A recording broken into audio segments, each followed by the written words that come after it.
Explain to us not only what's going on in Europe, because we don't only have the French election from last night, we also have the Italian referendum coming up at the end of the week. But what does it really mean for markets? Well, the problem is, so the political calendar in Europe is really heavy. You know, we go from Brexit to Trump, and now it's all in Europe. You have Italy next weekend, France, Netherlands, Germany, Austria. So the whole European spectrum is full of these minefields, if you like. And the problem is that there is this, as we know, this anti-establishment sentiment that is rising globally, and now markets are turning into Europe to see if that's the next place where we're going to see these concerns rising. The problem for markets is that Europe is already plagued by a very weak recovery where bank lending is very weak. More economic policy uncertainty leads to more reduction in supply and demand for credit. Think about it. Banks will be less willing to lend given the political uncertainty around policies, but also businesses less willing to borrow given the political uncertainty around taxes, around monetary policy, and all of that. So the problem is that Europe has such a weak growth profile, and credit growth is running at just a sub 2%.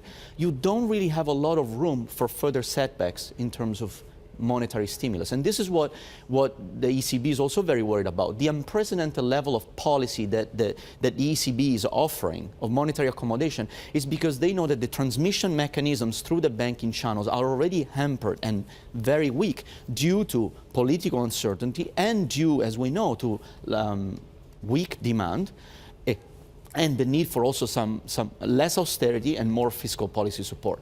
So this is where markets are getting a little bit concerned, is that it's very difficult to see a sustainable recovery when you have all these elections along the way, which are preventing reforms from really accelerating.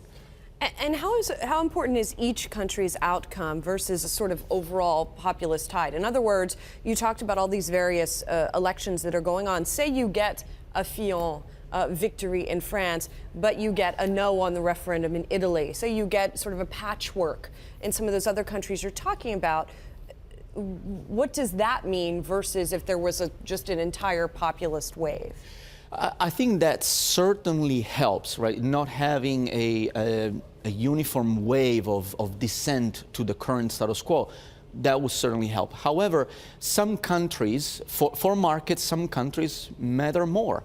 Obviously, France and Italy are bigger and more important, but I think at the moment Italy is more the canary in the coal mine, because as we know, Italy is the one with the biggest debt problem, with the weakest growth problem, and is where we're going to find out news sooner rather than later. So there is a bit of a sequential problem here. And also the risk that one election outcome in a country has the potential to affect sentiment in the other elections, right? So in Italy is important to see if you have a no vote for the constitutional reform, which at the moment seems to be the base case scenario, what is really going to happen with respect to Renzi's resignations, which he has recently brought back to the table. First, he stepped back, and now he has his language has been more supportive of the fact that he doesn't want to be a part of any government that supports of any political